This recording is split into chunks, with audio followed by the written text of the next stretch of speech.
están ustedes? Esto es El Campo, la Industria Verde. Hoy el tema de la semana, la prórroga de la suspensión o de la limitación de las exportaciones de carne vacuna, tema que conversaremos con Mario Ravetino, titular del consorcio ABC de exportadores de carne.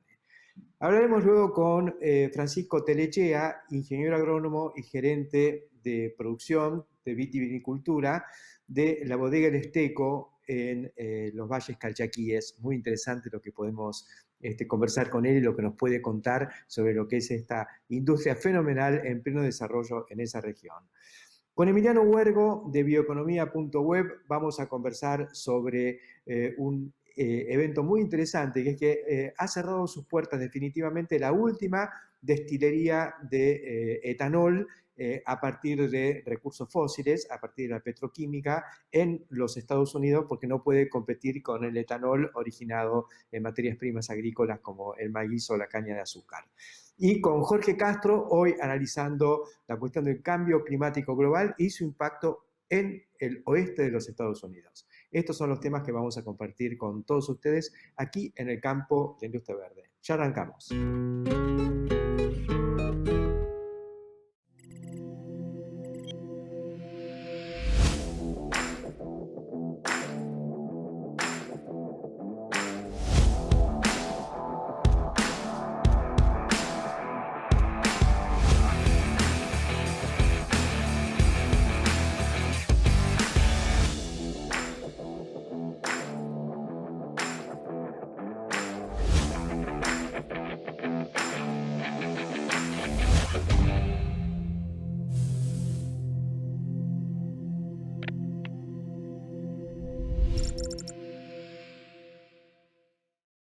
Aceitera General Dehesa. Acopiamos confianza.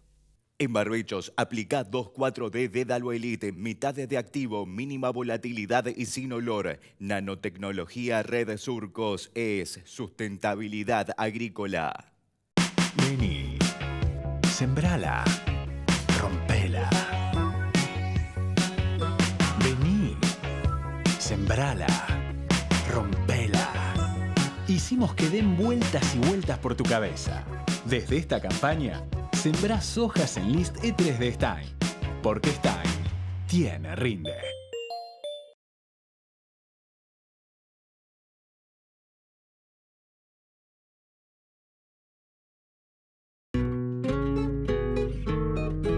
Iniciamos esta edición de El Campo, la Industria Verde, con el tema inevitable de la semana, la prórroga de la suspensión o de la limitación de las exportaciones de carne vacuna, el famoso cepo.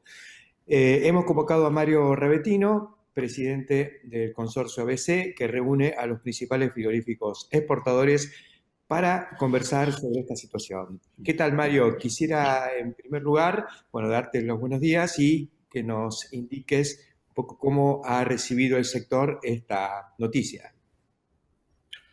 Hola Héctor, muchas gracias por haberme llamado. Buenos días para vos y toda la audiencia. Y la verdad que sorprendidos y tristes, en el sentido que, nosotros veníamos trabajando más allá del cepo del 50% en toda la liberación de contingentes, y lo último que habíamos logrado era la liberación del kosher, y aguardábamos también, una vez finalizada esta resolución, por supuesto no una liberación total de las exportaciones, pero sí una liberación paulatina que en un plazo de 3 o 4 meses nos llevara a la liberación total. Esto nos sorprende, esto indudablemente va en contra de lo que nosotros hemos trabajado y hemos presentado cuando hablamos de un proyecto de inversiones en la industria frigorífica exportadora, cuando hablamos de un plan de llegar a 1.500.000 toneladas y 6.000 millones de ingresos de divisas para el país.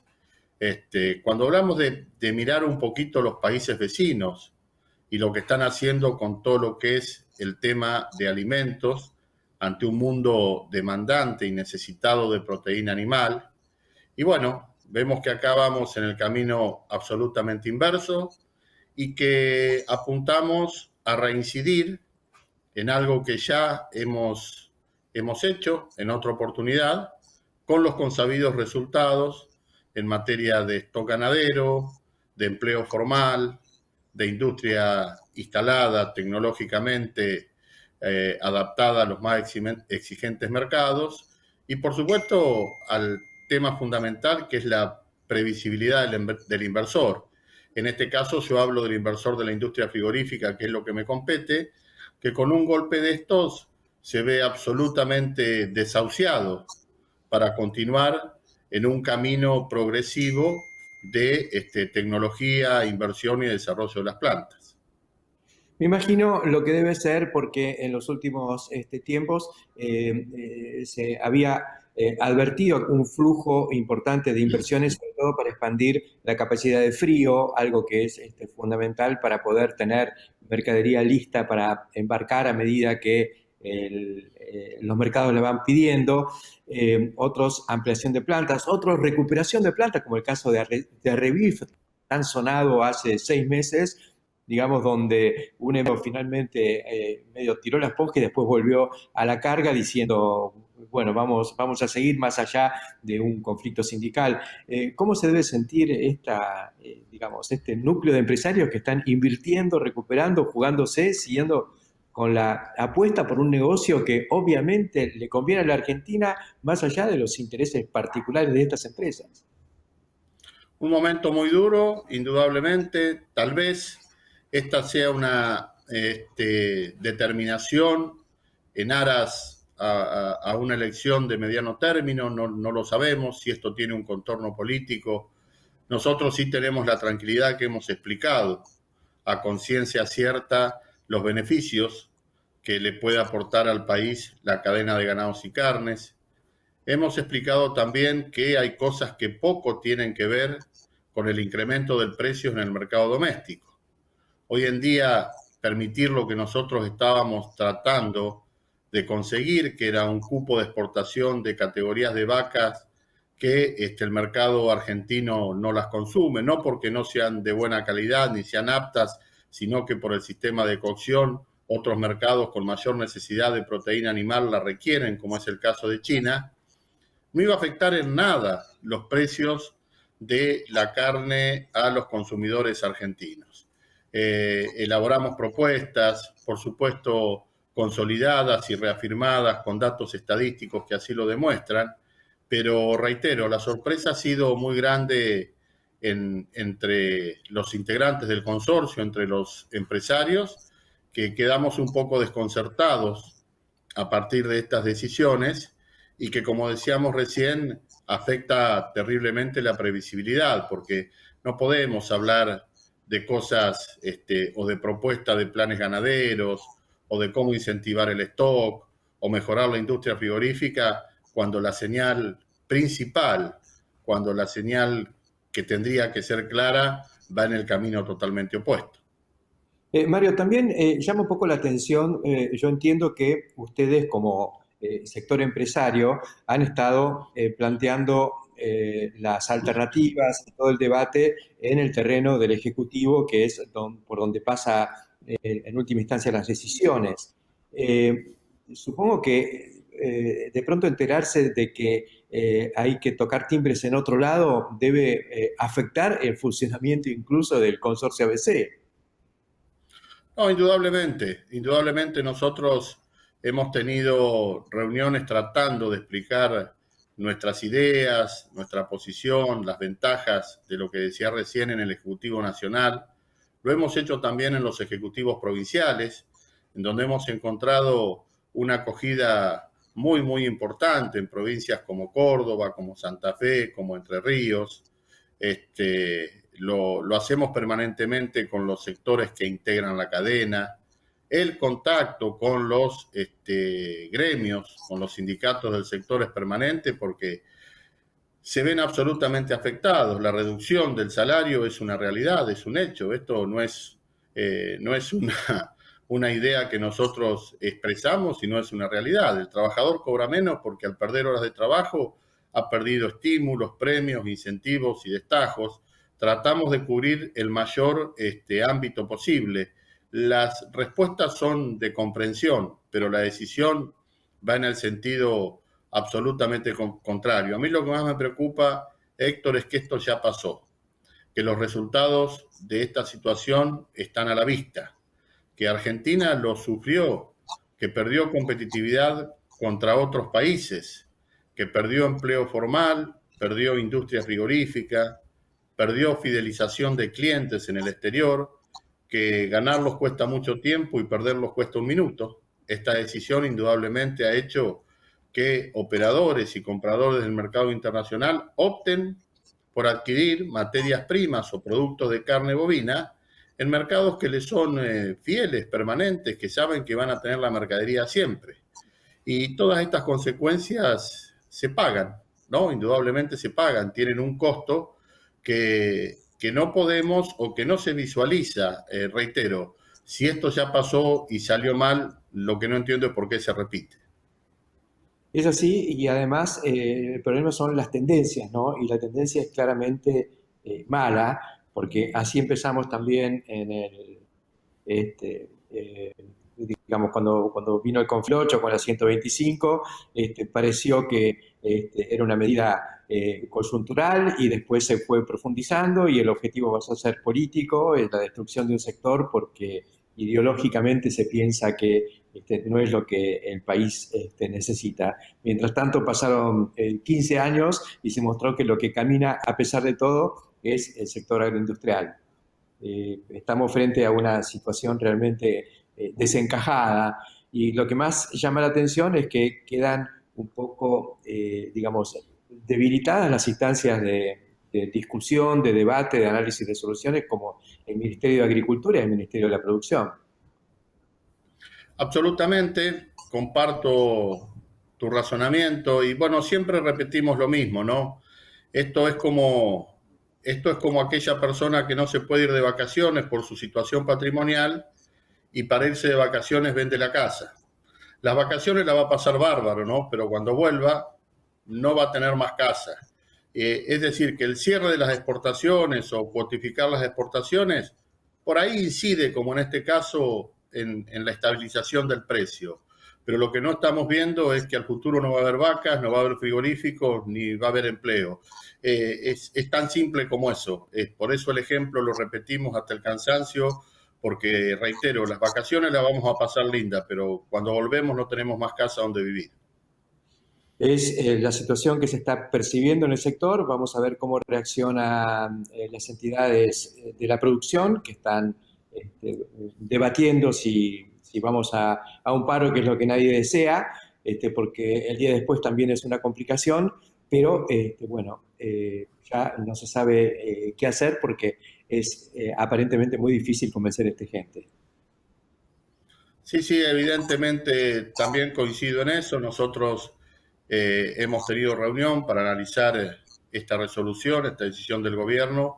Vamos a esperar un poco también a ver qué hacen las entidades de la mesa de enlace. Yo creo que es el momento de tener una opinión unánime para contrarrestar esta medida y el accionar que tiene que hacer la cadena es unánime también. Lo que tenemos que tratar ahora es de mantenernos unidos, porque lo peor sería en esta instancia plantear discordancias entre la cadena y charlar entre nosotros, puertas adentro, para analizar cuál es la mejor respuesta que podemos darle a una decisión tan negativa para el sector. Muchísimas gracias, Mario, por estos comentarios. Estamos atentos a cómo evolucionen los acontecimientos. Será hasta prontito. Auspicia Chomel, para su fertilizadora destinada a microgranulados y sembradora de pasturas línea Spin. Chomel. Helm Argentina, líder global en protección de cultivos con más de 120 años de trayectoria y tecnología alemana que avalan la excelencia de nuestros productos. Ahora también contamos con la certificación ISO 9001 por la calidad de nuestro sistema de gestión. Somos confiables. Somos Helm. Más información en www.helmargentina.com. Una vez que arrancamos, no paramos. Imagina poder crecer sin límites.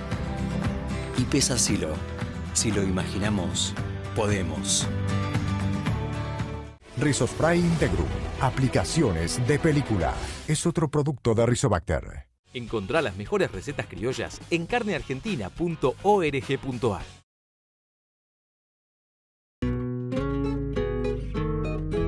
Y vamos a cambiar de tema, pasando de la carne al vino, que maridan bien en general. Y en este caso vamos a conversar con Francisco Telechea, ingeniero agrónomo y gerente de viticultura de la bodega El Esteco, allá en Cafayate. Francisco, un gusto tenerte con nosotros y queremos que nos cuentes un poco cómo está El Esteco, una bodega que hemos visitado hace algunos años y que, bueno, nos dejó siempre listos para volver.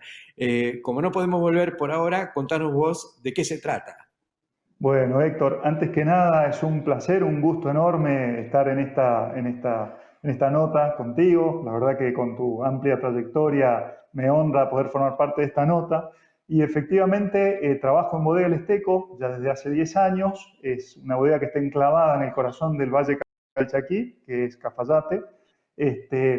Ha crecido mucho el viñedo desde entonces, desde seguramente el momento en que lograste visitar o pudiste visitar la zona. Actualmente en Cafayate y Chañar Punco, que está a 90 kilómetros al sur, la bodega cuenta con 760 hectáreas implantadas, siendo, digamos, el viñedo más grande del Valle Calchaquí. Bien. ¿Y qué variedades son las que están cultivando? Bueno, un sinnúmero de variedades. La verdad que tratamos de evaluar variedades que se adaptan a la zona, variedades que estamos introduciendo como novedosas, viendo que tienen un potencial de establecimiento en el lugar, en el terruño. Y bueno, principalmente es el Malbec, por supuesto, la reina de las variedades blancas en el lugar, que es el Torrontés riojano, Cabernet Sauvignon, variedad próxima a cumplir su día internacional, Merlot, Pinot Noir, entre variedades tintas.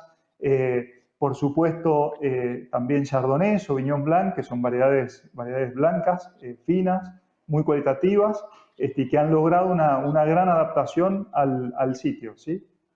Ajá. ¿Cuáles son las características diferenciales del sitio? La altura, hablaste del terruño. Describí un poco las características fundamentales que lo diferencian. Excelente. Bueno, el terruño, como bien lo mencionas, Héctor, es una conjunción de factores que hacen, digamos, que un lugar sea especial para el cultivo, en este caso de la vid, ¿sí? Sabemos que este factor incluye factores de relieve, topografía, geográficos. Podemos decir que representa, en cuanto a superficie implantada, el 2% de la superficie del país, el Valle Calchaquí. Se encuentra entre los 1.700 y 3.111 metros de altura, lo que hace que sea uno de los valles más altos del mundo donde se cultiva la vid. La condición de valle hace que tenga características climáticas que son específicas. Tenemos una zona árida con precipitaciones por debajo de los 200 milímetros de régimen estival, es decir, en verano. Tenemos primaveras cálidas, veranos templados, porque justamente esta misma formación montañosa hace que la nubosidad en los meses donde la uva está madurando haga descender la temperatura y la radiación. También por efecto de la altura tenemos noches muy frescas, amplitudes térmicas que están en orden a los 18 grados Celsius, y por supuesto una diversidad de suelos que nos permite tener características distintas, ya sea que uno esté contra los cordones montañosos, donde los suelos son pedregosos, o partes bajas, o llanuras aluviales, o llanuras fluviales, perdón, donde son suelos profundos. Uno logra un sinnúmero de condiciones, digamos, ambientales que hace que las variedades se expresen con un gran potencial aromático, con concentraciones importantes. Y también, por supuesto, no hay que dejar de mencionar a quienes hacen posible que esto sea un terruño único, que es la gente que habita la zona, gente con una gran tradición vitivinícola y muy arraigada al lugar, ¿sí? Sí, yo creo que hay saberes ancestrales que también son muy útiles para todo esto, ¿no? Desde los primeros colonos, ahí tenemos 300 o 400 años de historia del vino, ¿no? En la zona. Exactamente, sí, exactamente, exactamente. Se habla ya de los primeros viñedos implantados en la provincia de Salta, perdón, a mediados del siglo XVI. O sea, Por eso, es fantástico. Eh, y hay mucha música y mucha cultura alrededor de los viñedos ahí del valle.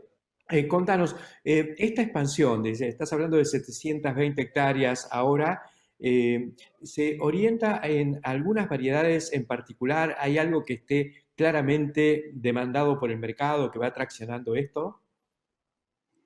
sí, Héctor, efectivamente, bueno, no somos ajenos a las tendencias que el mercado marca, bien lo has mencionado, ni somos ajenos a la moda del país donde nuestra bandera es el Malbec, ¿sí?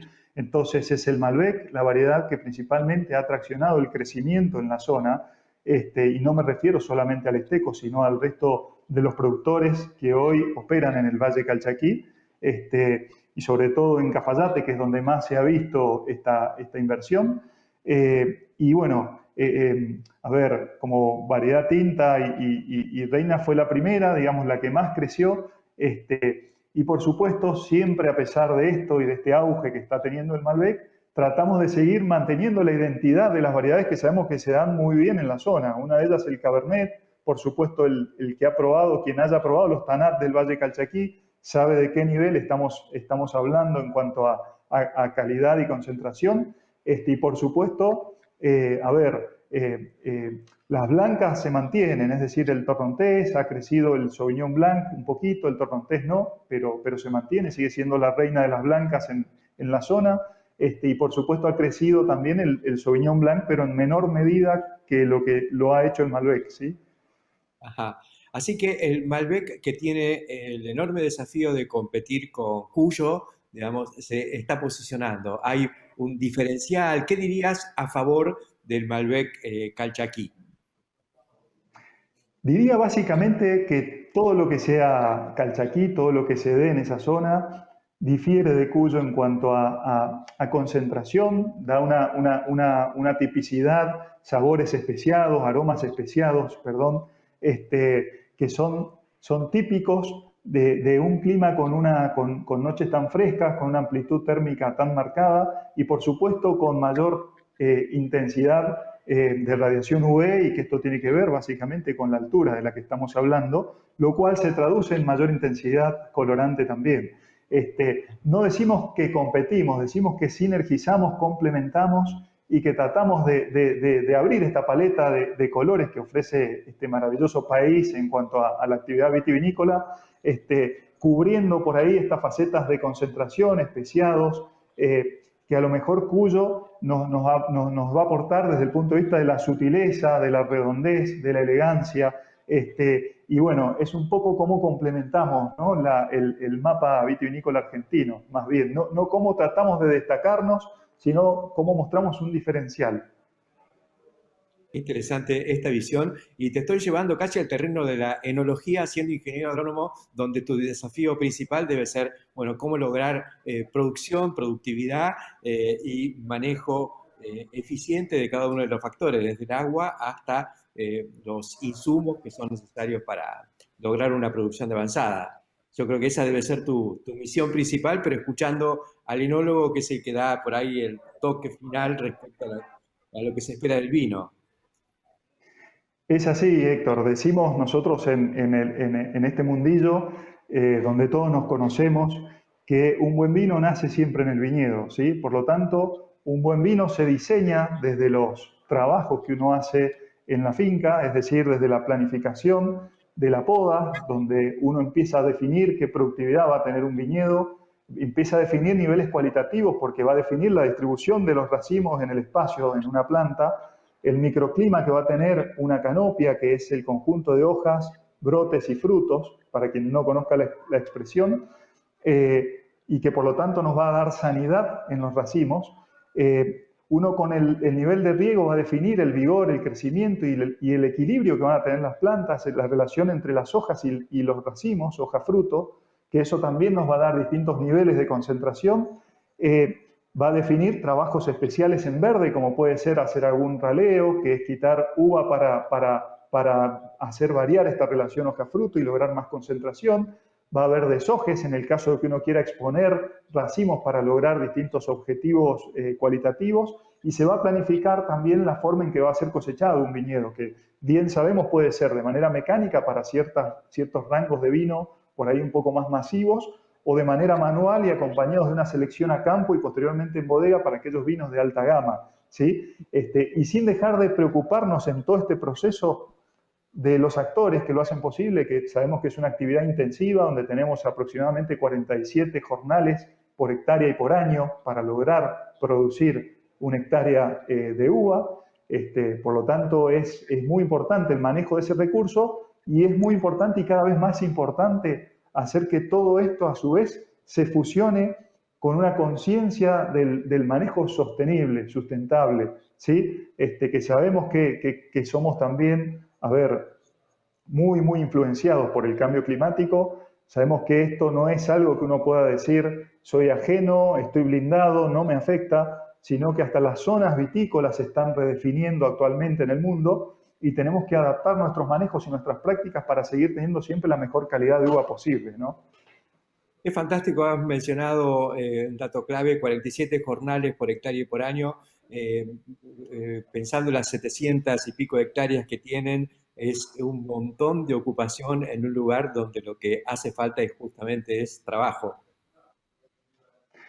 Exactamente, es uno de los principales motores de la economía de la zona, la viticultura, y bueno, los distintos actores que están presentes, además de dotaciones de gente que trabaja todo el año, también tienen la necesidad de contratar para momentos puntuales, como es la poda, es el caso de los manejos en verde que mencioné, desbrotes y cosecha, donde uno tiene picos de necesidad de gente, y la gente que trabaja en el valle, y esto es fantástico, como bien mencionabas antes, es gente con una gran tradición vitivinícola, es gente con mucha historia y es gente de la zona, ¿sí? Esto digamos, a nosotros la verdad que nos satisface contar con ese conocimiento, con ese know-how de quienes hacen día a día posible que podamos producir uvas de calidad. A nosotros nos satisface recibir los frutos de todo ese trabajo y tener en nuestra pequeña bodega siempre algún vino salteño, algún vino de ustedes, algo del Esteco, que por supuesto lo descorchamos y lo tomamos con mucho orgullo y mucha sensación de estar ahí, porque eso es lo que tiene el vino, es el milagro de transportarte a la zona. No es solo una sensación gustativa, ni la vista solamente, el color y todo eso, aromas, sabores, pero también historia, cultura, sensaciones de todo tipo que se perciben cuando uno va a la zona, la vive, la siente y después la reproduce con cada traguito de vino que tomamos. Te agradecemos muchísimo este contacto, que hayas compartido unos minutos con nosotros contándonos qué es lo que está haciendo hoy el Esteco allá en Cafayate. Bueno, Héctor, muchísimas gracias por la invitación, y la verdad quedan más que invitados todos tus oyentes a visitar el Valle Calchaquí y por supuesto a probar los vinos que te transportan en cada trago, como lo has dicho, a un lugar tan especial, ¿no? Iremos prontito allá con Ana, donde estuvimos hace unos años y la pasamos bárbaro.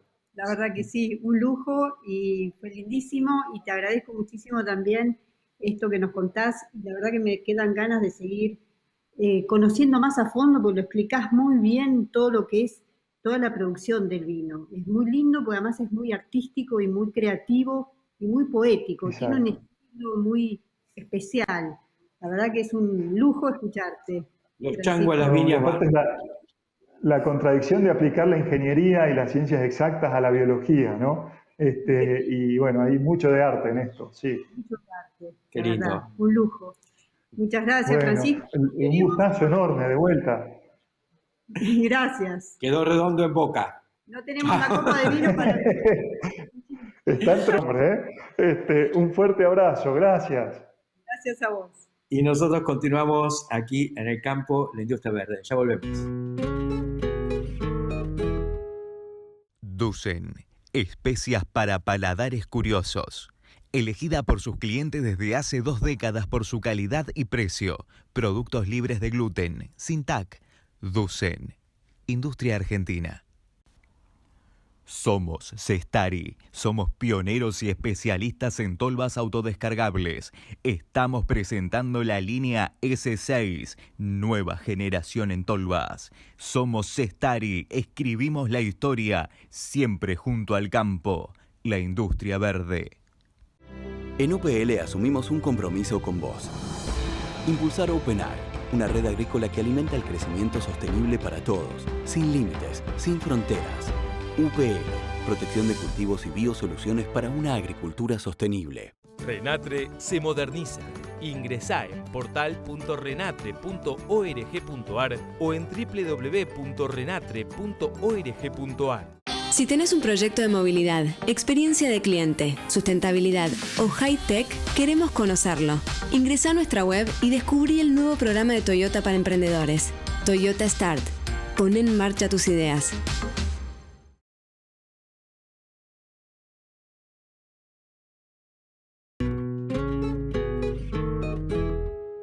Continuamos en el campo, la industria verde. Vamos a conversar ahora con Emiliano Huergo, titular de Bioeconomía Web, un sitio que se ocupa de todo lo que tiene que ver con la evolución de esta nueva ola que es la bioeconomía en general. Y hoy, Emiliano, queríamos tomar un artículo que hemos visto en la página que nos pareció muy interesante, pues se trata de el cierre de la última planta que quedaba viva de etanol sintético, es decir, etanol a partir de materias primas no renovables, de petróleo, concretamente, y creo que un poco lo que aducen es que no pueden competir ya con el etanol de origen bio, que es el que se produce a partir del maíz en Estados Unidos o de la caña de azúcar en otros lugares.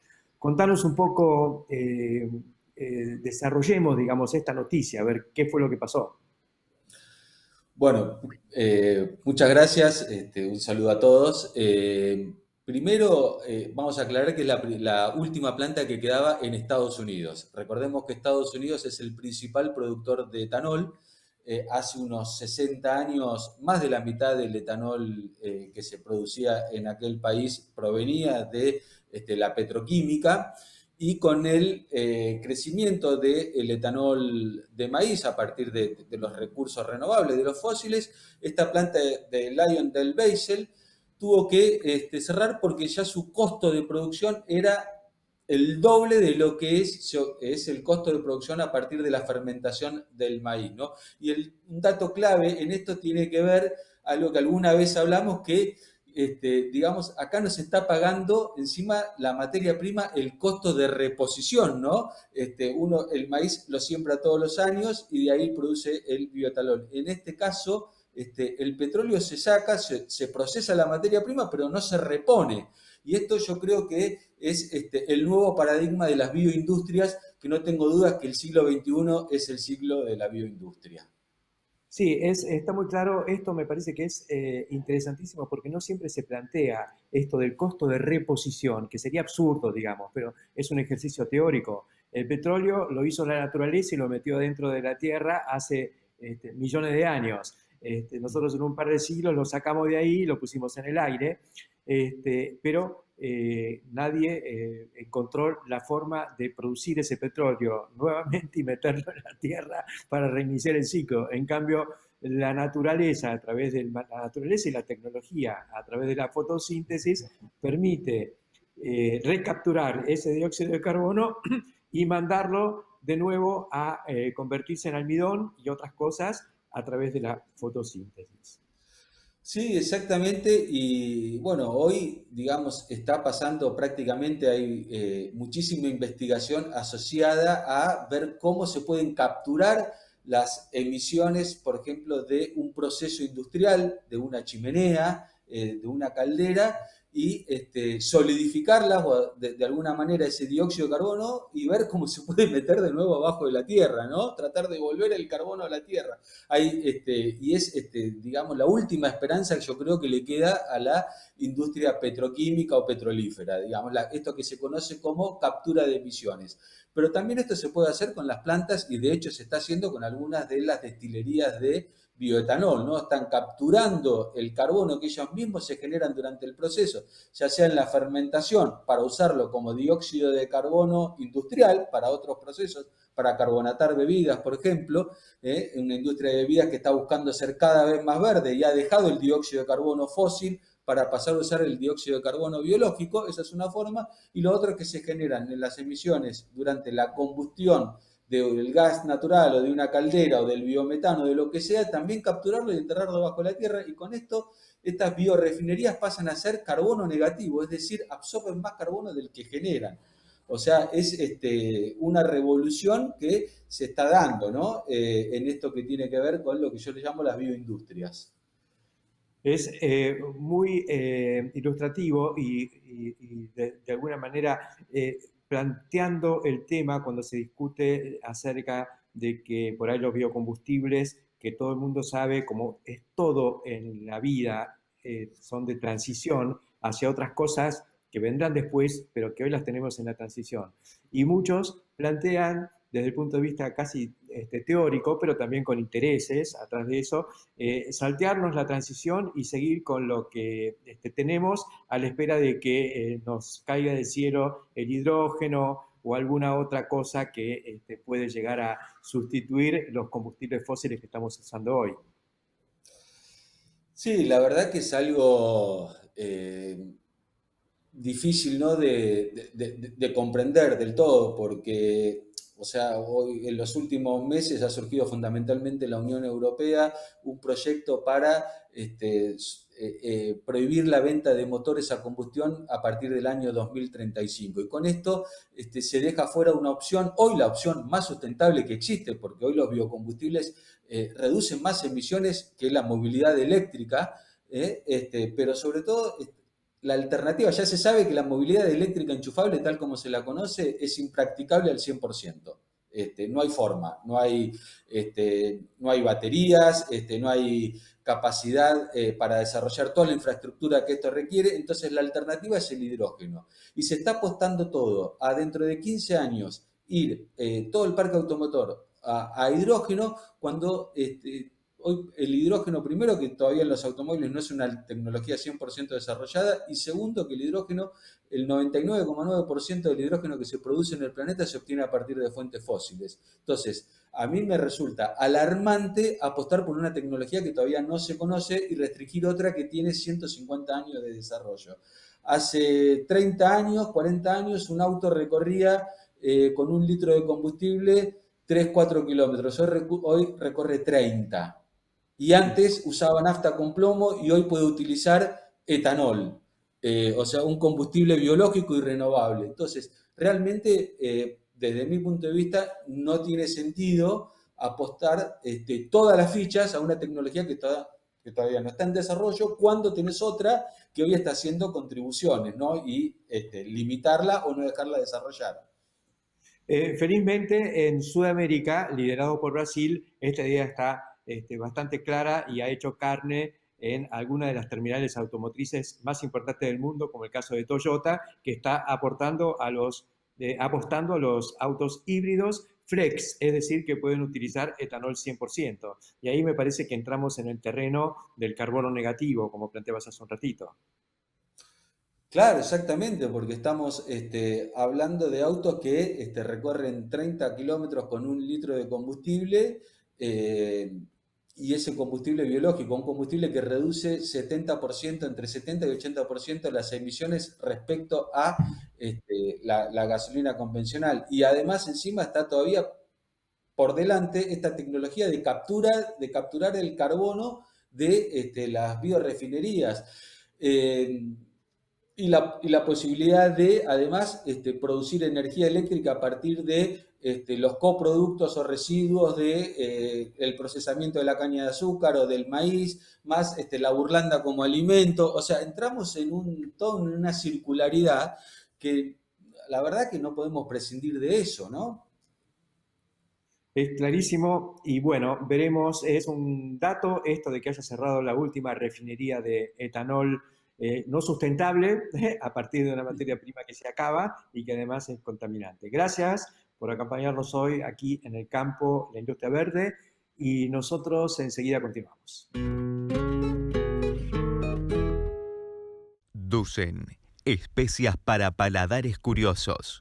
Elegida por sus clientes desde hace 2 décadas por su calidad y precio. Productos libres de gluten, sin TAC. Dusen, industria argentina. Somos Cestari, somos pioneros y especialistas en tolvas autodescargables.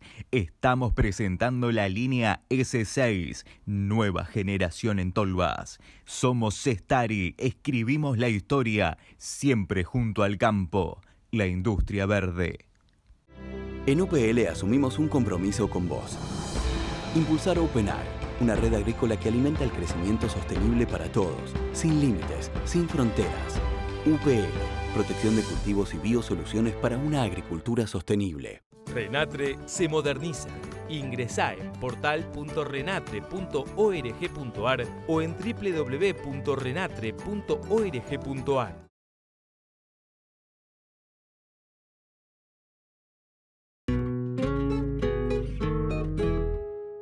Nuevo encuentro con Jorge Castro y hoy, Jorge, quisiera una reflexión tuya en torno a el impacto, lo que está sucediendo en el oeste de los Estados Unidos con una sequía que se va convirtiendo en algo crónico.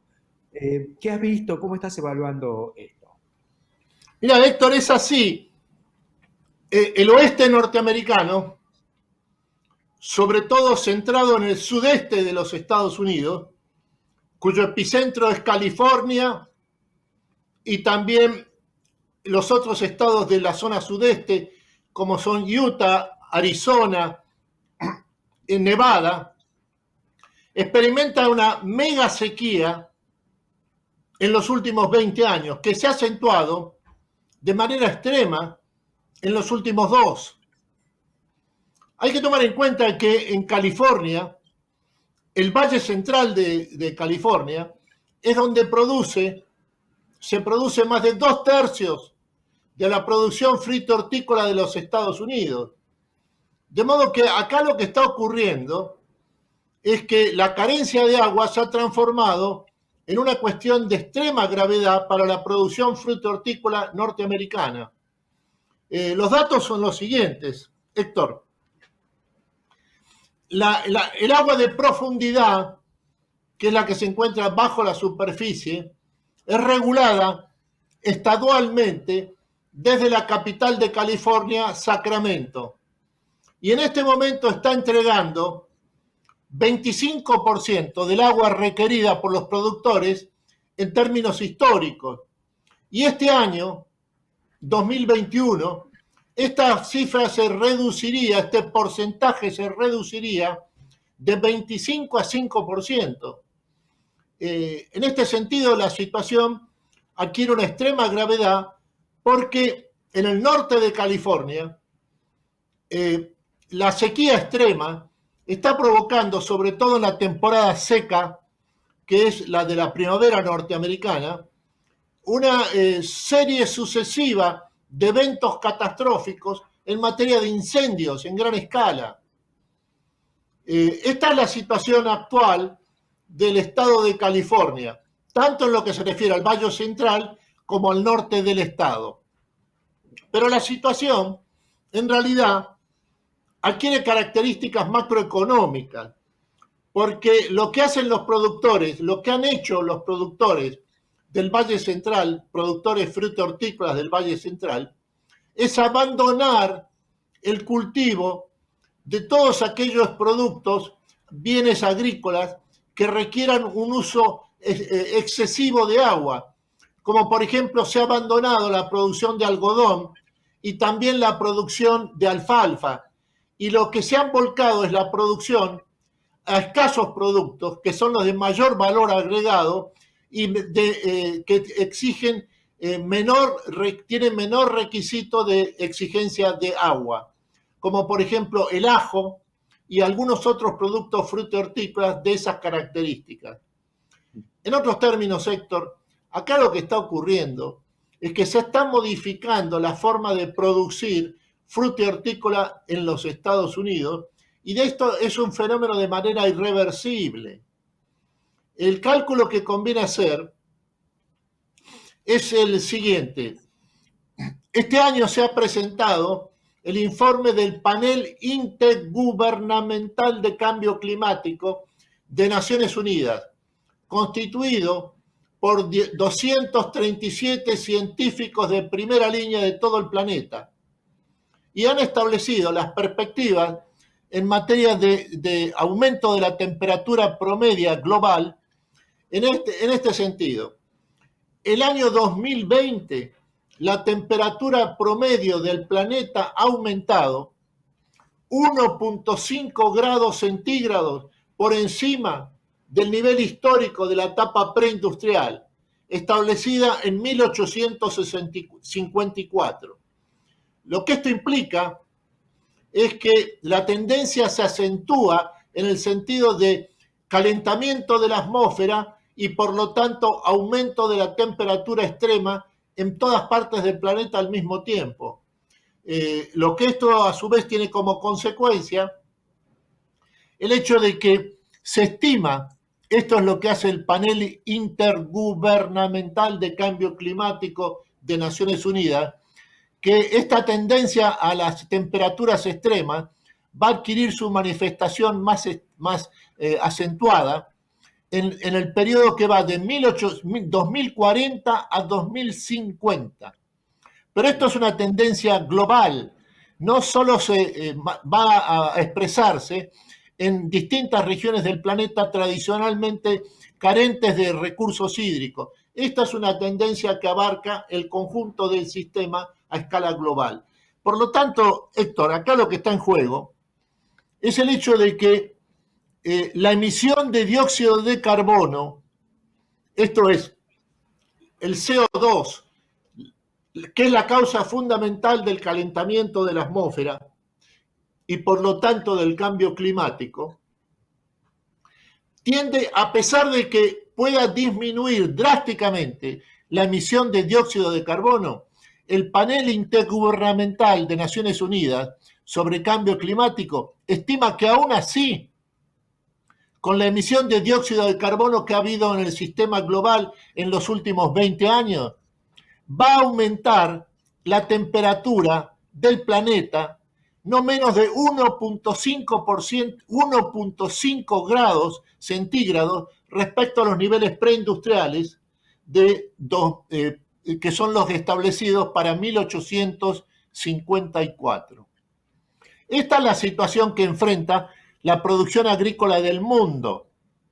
Por supuesto que tiene variantes de importancia según el acceso que las distintas regiones del mundo tengan a los recursos hídricos. En este sentido, el cono sur, la Argentina, Brasil, Uruguay, Paraguay, con los grandes ríos, Brasil incluido, que recorren sus territorios, por ejemplo el Paraná, tienen un acceso a los recursos hídricos que es superior al promedio del acceso a los recursos hídricos del resto del sistema global. Pero aún así van a experimentar este proceso de agravamiento de la crisis hídrica que experimenta el sistema global en todas partes del mundo al mismo tiempo. Muchas gracias, Jorge, por estos comentarios que nos ponen muy alertas respecto a la necesidad de atacar un proceso que se conoce y que todavía, a pesar de todo, algunos niegan. Hasta la semana que viene, Jorge. Chao, Héctor. Gracias. Snack Groups, Sociedad Anónima, Líder mundial en la comercialización de especialidades con fuertes raíces en Argentina, lo invita a sembrar maíz pisingallo y girasol confitería para sus mercados en más de 60 países. Contáctenos al 011-5246-1901, vía mail a sergio.casas@snackcrops.com o bien visítenos en nuestra planta industrial ubicada en Pehuajó, provincia de Buenos Aires. Alari, seguridad antirrayos. Anulamos la formación de rayos en feedlots, silos, plantas de biogás y toda producción de alta concentración.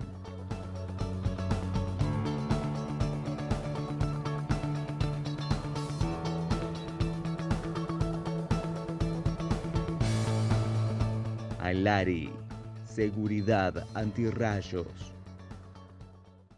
Más potencia, menor consumo, más tecnología, nuevas cosechadoras axiales. Sembra tu presente. Nosotros cosechamos tu futuro. Basali sigue avanzando. En Corteva AgriScience, la sostenibilidad es más que una palabra. Representa quiénes somos y lo que hacemos. Es la base de nuestro futuro. Un futuro que estamos construyendo ahora.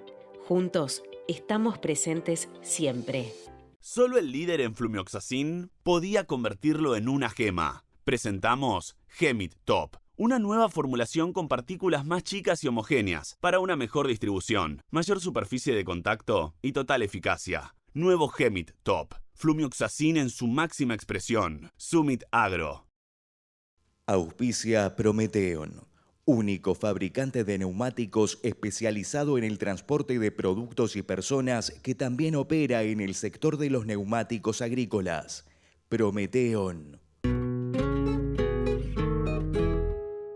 Retomando lo que recién comentaba Jorge Castro respecto al impacto del cambio climático concreto en el oeste de los Estados Unidos, creo que vale la pena dar una vuelta de tuerca sobre esta cuestión porque impacta mucho en el sector agrícola y por las dos puntas. Primero, porque como está pasando en el Valle Central, en el Valle de San Joaquín, esta restricción del agua tiene impacto en la agricultura. Están viendo cómo reparten el agua entre el uso humano directo, enormes contingentes humanos residiendo en una parte que es la avanzada del planeta, desde Silicon Valley hasta Los Ángeles, San Diego y todo lo que se genera en esa región, donde compite la agricultura con la vida misma. Y entonces lo que tiene que ver con el agua es concreto. Pero eso también ocurre en otras latitudes, como nos planteaba Jorge Castro, y también en la Argentina, donde no sabemos todavía dónde estamos parados, porque los modelos no han madurado, no están sólidos para explicar cuánto de estas ocurrencias de sequías o ciclos de lluvias tienen que ver o no con el cambio climático. El tema no es tanto ya el debate sobre la condición antropogénica. Yo creo que sí está la humanidad, la ciencia ha dicho que esto es consecuencia de haber sacado hidrocarburos fósiles, carbón, petróleo, gas de las entrañas de la Tierra y lo hemos puesto en el aire en relativamente poco tiempo, en 2 siglos, y eso está generando el calentamiento global. Lo que sí sabemos es que podemos hacer mucho para reducirlo. Y en lugar por ahí de ponernos nerviosos y acusar de comunistas a los que hablan de estas cuestiones, tenemos que ver desde el sector, porque es desde allí donde por temor por ahí tenemos una actitud reactiva, concretamente con el metano de las vacas, entonces decimos que las vacas no emiten metano y no es así, o que son que brindan servicios ecosistémicos superiores a las externalidades negativas. Bueno, cuidado con lo que estamos diciendo porque la ciencia nos va a invocar en ese sentido. Yo creo que hay que asumir la realidad y ver qué podemos hacer para mejorar nuestros sistemas, siempre considerando que cualquier proceso de transformación tiene costo. No vamos a inventar la ciencia, ni la ley de gravedad, ni los principios de la termodinámica. Consideremos esto y veamos de qué manera podemos contribuir con el aporte de nuestra tecnología a mejorar las cosas en la forma en la que estamos haciéndolas. Hasta la semana que viene.